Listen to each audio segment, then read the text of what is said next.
A gente começa hoje com as revisões, né, das aulas de genética. A gente já falou um pouquinho sobre citologia e os assuntos que envolvem DNA, tá? Então a gente hoje vai abordar alguns processos que vão acontecer dentro da célula, com DNA e com RNA, tá? Falar um pouquinho a respeito dos cromossomos e a gente finaliza com a parte de cruzamentos genéticos, tá bom?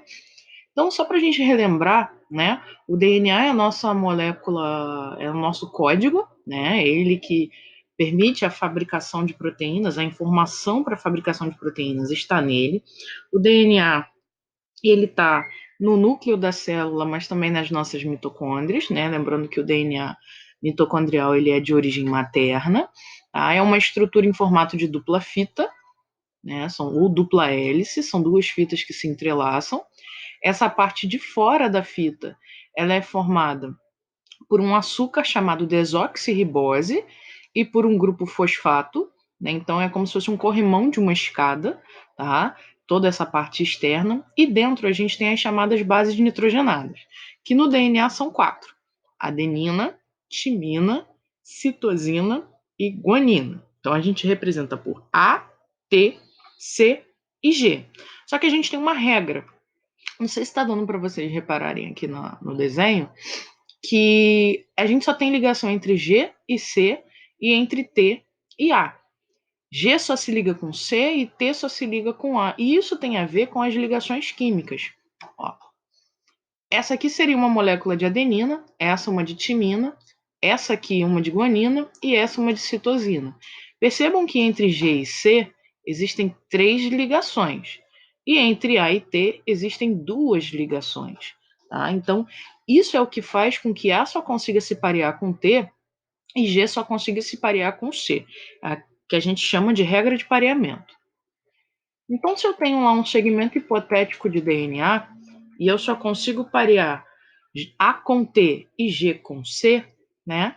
A gente vai ter a seguinte situação: se eu tiver uma determinada fita com uma determinada sequência, obrigatoriamente eu só posso ter uma sequência complementar como essa aqui, com ambos se pareando. A com T, T com A, T com A, G com C, C com G, G com C, T com A e A com T, tá? Se eu mudasse as letras aqui em cima, eu mudaria as regras, as letrinhas aqui de baixo, mas a regra de pareamento, ela está sendo obedecida. Então, se a gente tem uma sequência de um lado da fita de DNA, automaticamente a gente consegue descobrir o outro através da regra de pareamento.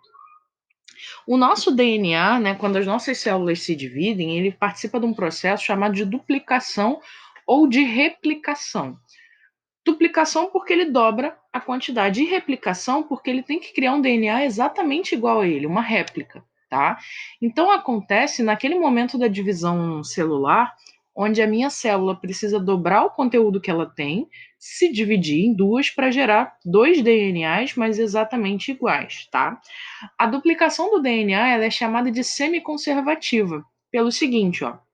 A gente tem aqui uma molécula de DNA hipotética, né, sem representar as bases, mas essa molécula de DNA ela se parte ao meio, né, ela é exposta em 2 lados, e a fita nova ela é formada a partir da fita antiga.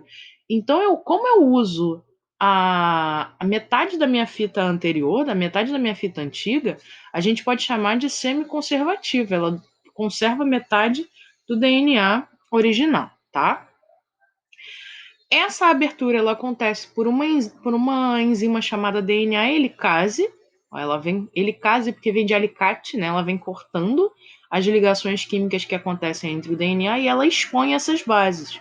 E com isso vem uma outra enzima chamada DNA polimerase. E ela vem catando bases nitrogenadas que estão soltas ali pela minha célula, pelo meu núcleo, na verdade, e vai encaixando aqui. Então percebam aqui, ó, aqui eu tenho um G exposto. Então vem a polimerase e coloca um C aqui.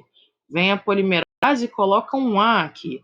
E assim ela vai até completar toda a sequência da fita, tá? Então ela vem inserindo, ó, aqui da mesma forma como se ela estivesse sendo formada, ó, a fita original exposta e a fita nova sendo formada aqui pela regra de pareamento, ó, A com T, A com T, T com A e assim por diante.